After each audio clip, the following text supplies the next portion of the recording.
because one project that, I haven't really shared in so much detail yet is this music dementia research project, which I did in 2014, and which has since gone on to change policy and become a charity that's actively getting music in all care homes in the UK.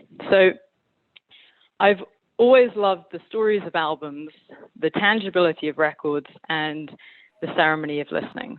And from the time I started writing songs, age 8, discovered my parents' record collection, I saw records as musical books, with the artwork providing the perfect backdrop for the music. And I loved opening them up and entering into the world of the album. There was also a ceremony to that whole experience. So I started imagining what my album could look like, what it could feel like, what worlds I could create. When it was time for my first record to be released, it was a very different era, with the digital replacing the physical. So I thought about how to reconnect the two, and that's what my work became centered around, reimagining the vinyl experience, but for today. Why was this so important to me? Because music is core to our humanity. We're a musical species more than anything else, and music imprints on the brain deeper than any other human experience. I believe that there are 3 things that allow something to go deep, to stay with us, and forever change us. And these are tangibility, storytelling, and ceremony. Tangibility as in a physical art form or space to explore. This could be a record jacket or the world's quietest room. Anything that grounds us in our present reality through a physical touch point. Storytelling in the broadest sense of the word. The ability for the artist or creator to tell a story through their work that can engage the imagination and transport us. And lastly, but perhaps most importantly, ceremony. The space around and within an experience that allows us to go deep, to be fully immersed. I believe that these 3 things set the stage for music and allow it to imprint. Imprint so that every one of these experiences becomes a part of who we are and what we carry with us. And this doesn't just apply to music, but to everything and anything that helps to reconnect us with ourselves and one another. It's these experiences that help to keep us alive inside. So tangibility, storytelling, and ceremony had always been part of the physical music listening experience, and were just some of the things that we lost when we moved to digital. The digital era created access. It presented solutions, but it also created the idea that we could fast track a lot of what defined us as human beings to begin with, and without the true cost or value reflected in the process. Music today floats around in this intangible sphere as part of the background noise, along with everything else that lives there. News notifications, calendar alerts, social media, everything occupying this same superficial stream of information that infiltrates our day-to-day lives, bombarding our sensory systems until we're numb, overloaded, and fatigued. Music and art have become part of this constant background chatter, and we've forgotten why they are so much more. There is a fine balance between what needs to be innovated and what needs to be preserved. So how do we reconcile the value of music and art in an industry that has decided that albums are obsolete, singles need not be more than jingles, forgotten as easily as they are created, the opposite of imprinting? I found part of my answer in Neurology. The great late Oliver Sacks studied the power of music extensively and grounded what a lot of us feel intuitively about music in science. In Musicophilia, his book about music and the brain, Sacks documents the impact of music for every neurological condition, for Parkinson's to Alzheimer's, autism to schizophrenia, showing how music is a remedy, a tonic, an orange juice for the ear. And I realized that there was no greater application of music than this, using music to reconnect us with ourselves and with one another when nothing else could. A seed was planted in the back of my mind, and when I found out that my grandma had been diagnosed with dementia, I decided to take my guitar with me the next time I visited her and play her some songs, because why not? Watching my grandma transform from agitated and confused to joyful and at ease with just a song moved me so deeply. Then I decided to play to my father-in-law in his care home in the north of Portugal. And when the home director asked if I wouldn't mind playing to everyone in the ward with dementia and Alzheimer's, of course I agreed. Realizing that no one in the home spoke English except for my relative, and that my songs would be unfamiliar to the residents, I expected a nice ambience at best. However, watching people start to wake up, engage, clap along, even dance in their chairs, becoming visibly reanimated with the music, just as Sachs had described, I realized that something much more important was happening. And then the director of the home informed me that in the 10 years he'd been there, it was the best he'd ever seen the group. Something was slowly crystallizing into view. What if music's power was so strong, so interlinked with our own sense of self and well-being and identity, that even with the memory component removed, it could still be a tonic, a remedy, a way in? What if it was music and not memory making the magic? In Musicophilia, Sachs had theorized that music does not have to be familiar to exert its emotional pull, but he himself had not tested this. I'd seen the tip of precisely this and wanted to know how much deeper it went. Inspired by this insight, I began Power of Music and Dementia, the research project, in 2014 with the Utley Foundation. The idea was to recreate what had occurred naturally in Portugal, but this time with the right controls in place and the doctors and carers monitoring the residents. The intention was to show that even when memory was taken out of the equation, the power of music prevailed. So for this project, I went into care homes all across the UK and played an original set of music while the residents were monitored both during the live performance and then in the weeks following as they listened to the same songs on headsets. The results were amazing. Both memory and communication were improved during the duration of this project, and I saw some of the most profound reactions to music that I've ever seen. Reactions that imprinted on me forever. I watched David transform from a catatonic-like state to dancing, and Anne, who'd not spoken a word in 7 months, during the performance broke out into song. Every one of these breakthroughs felt like the most vital link in the chain of our understanding about what moves us, what restores us, and what makes us uniquely human. What began as a small research study in the UK was suddenly getting recognized by the leading academic and research institutions and getting global attention. And I found myself sitting with the world's top neurologists and brain experts as they picked my brain on the subject, and all because I asked a question, not as a doctor, but as a musician. Today, Music for Dementia is becoming a global movement. The charity Music for Dementia 2020, which was established out of my project, is now actively getting music in all care homes in the UK by the end of this year, and I continue to work with them as an ambassador. So what did this teach me? It taught me to celebrate those experiences that keep us alive inside, that remind us of why we're here in the first place. At a time of more access than ever, how can we retain a sense of value? How can we choose to carve out deeper, more ceremonial moments amongst the noise?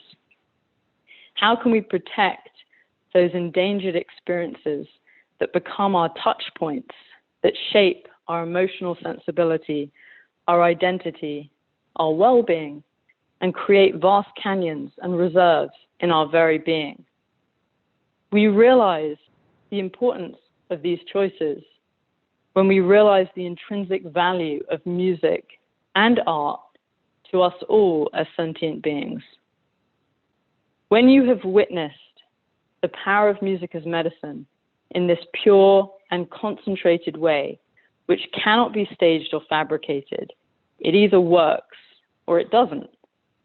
And when you see what music can do when language and memory are removed from the folds, see how the first few notes evokes a smile, a hand twitch, instantly, effortlessly. And this builds and grows, and it's just them and the music. No tangible memories, no narrative, no point in time, just them and the music. And slowly the brain opens up like a flower, gently unfurling, presenting new pathways you never believed were there, until you realize that music is a necessity for those living with dementia, because music is a necessity for every one of us. Beautiful. Thank you very much for sharing this with us here on the evolution stage. It's a very deep topic that touches on many different areas. And I want to give the audience the opportunity to ask questions if they have questions. The way they do it is they have to press a button which says wave, and then we can call on them if they have questions. In the meantime, I wanted to continue the discussion with you on this topic and ask you if you believe that out of your project and your doing this, has there been any development to actually bring this into a general clinical trial, things like this, to make it more steady beyond the life of your project?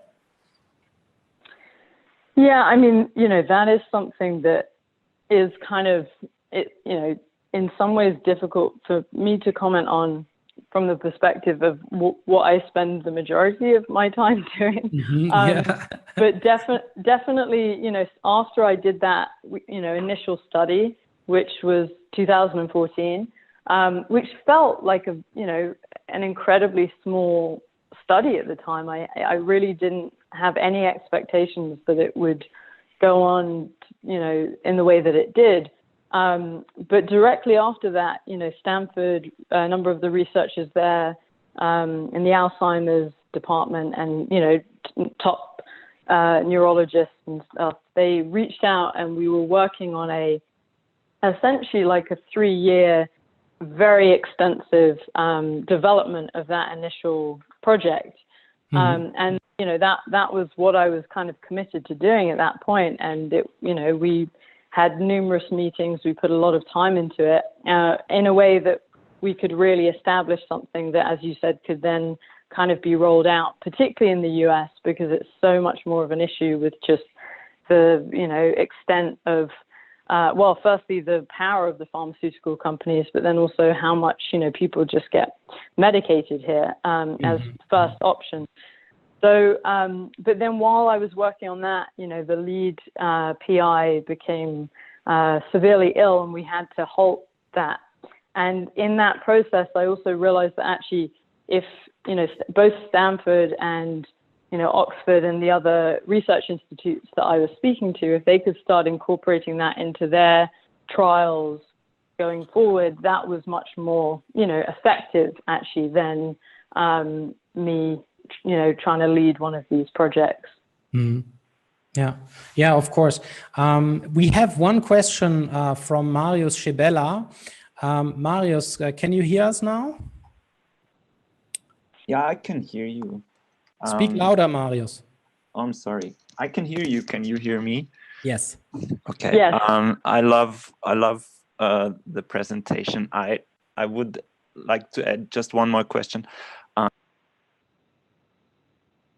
Oh, there he's gone. Okay. The interaction between not only the patients but also the relatives and the people who care for the patients when they listen to music together. Yeah. So are you asking about that aspect of it? Yes, because Yeah. to me it seems like it focuses only on the patient side, but it's really also very difficult for relatives of people with dementia to kind of have a communication with their relatives, and they sometimes have the impression it's not possible to talk to them anymore. But if they can listen to music together, then there is some kind of a communal experience, maybe. Absolutely. And that was a huge part of the initial, not realization, because I already knew that, but once that earlier project had been done, there were a few charities or a few initiatives around music and Alzheimer's, but not so much, and they were all working kind of in isolation. They weren't trying to connect the dots and share the benefits beyond just the specific thing they were pushing. So one of the biggest things that I believed coming out of that project to share was exactly what you said, which is if you can empower the family members and anyone that's going into the care home or visiting a relative, where they feel like they can use music, and it doesn't have to be this one way, like, oh, if you don't have this playlist, then it's not going to work. So much of my angle in looking at the music without memory component is that if you prove or go some way to prove the hardest thing, which is, okay, now there's no association and it's still effective, you're actually making a case for music usage as a whole. And a big message that we were pushing was any way that you want to use it, if it's like a playlist you put together, if you want to go and play your songs yourself, or that shared experience that you're talking about, it's not for the resident, the individual with the condition alone. It's for the family members. It's to allow everyone to feel like they can have an access point, which was otherwise kind of not kept, from them, but it was always made to be so complicated, or it just wasn't really shared in that particular way. So, one thing when I would present this project earlier at like American Alzheimer's Association to a huge number of caregivers and doctors and, people in that sector, so many of them would come up and go, God, I had no idea that we could be using music. And so it was so much about just giving that positive reinforcement that, music does wonderful things, and that family members have another way of connecting that opens up. Yeah, thank you. There's one more question. Peter Revers. Can you hear us, Peter? Can you hear me? Yes. Yeah. Yes. Okay, wonderful. Beatie, thank you very much. I wanted to come back to the point of storytelling and ceremony. Could be one, perhaps the most important result of your music playing for people with dementia be that you do it just now for them without any prescription. I often think that one problem in music therapy could be that the music which is played is too much like a prescription by the doctor, and that misses storytelling, and it misses especially ceremony. Yeah, so I could imagine that even these people with dementia, they feel you play only for them, and that is a special experience for them, and in a way, perhaps an emotional and uplifting. I think that's such a wonderful observation, and I think that is it's subtle, but it's so profound. Because we think of, a lot of the time we think of someone with a illness, condition, whatever it is, as the other. We don't realize that we're all the same, really. And so if something doesn't move you, if someone coming and playing, I don't know, whatever it is, some, bad versions of Elvis on a harpsichord, if that makes you kind of, grind your teeth, well, why would anyone else enjoy it? So it's this idea of sort of not dumbing it down, but taking out some of that, that human spirit and that lifeblood. And as you said, making it just a colder and more sort of prescriptive experience.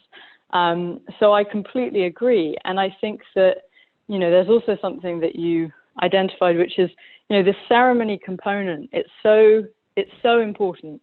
It's so important, for us just on a day-to-day basis, for just so that we're keeping ourselves alive inside. And that was only reinforced when I went into the care homes, because there was a belief that, if you had more stimuli, if you had a radio and a television and all this stuff going on, that it was more likely that something would trigger and, connect and bring someone out of inertia, or create some sort of transformation. And it really wasn't the case. It was when everything was reduced to a single, deep, focused experience, like a live performance, or even a hand massage. It's not only music, but the thing about music that's so wonderful, particularly with dementia and Alzheimer's, is that people can be completely inert. They don't have to physically do anything, and they can absorb it. But that ceremony aspect is paramount. So, thank you for that wonderful question. Thank you, Beatie, for being with us today. The time is now running out. We got a lot of inspiring ideas from you, and I think you moved a lot of people, even though you couldn't be visual in this call. I think that what you are showing is that the emotional power of music really is at the center of everything. And of course, digital music that is being played over streaming servers and that can flow around the globe in no time is a wonderful thing. But being present in the moment, as you say, imprinting something on someone in the neurological sense is paramount. So thank you so much, Beatie. I know that our paths will cross again soon. And I hope that many of us who are now following what you said will also get a chance to experience you live again soon. Come to Salzburg, come to Europe, and let's hope that doesn't take too long. Yeah, if I'm able to leave America, I would love that. Well, you soon will be, I'm sure. Okay, Matthias, thank you so much, and it's been wonderful chatting with you all. Thank you. Thank you, Beatie.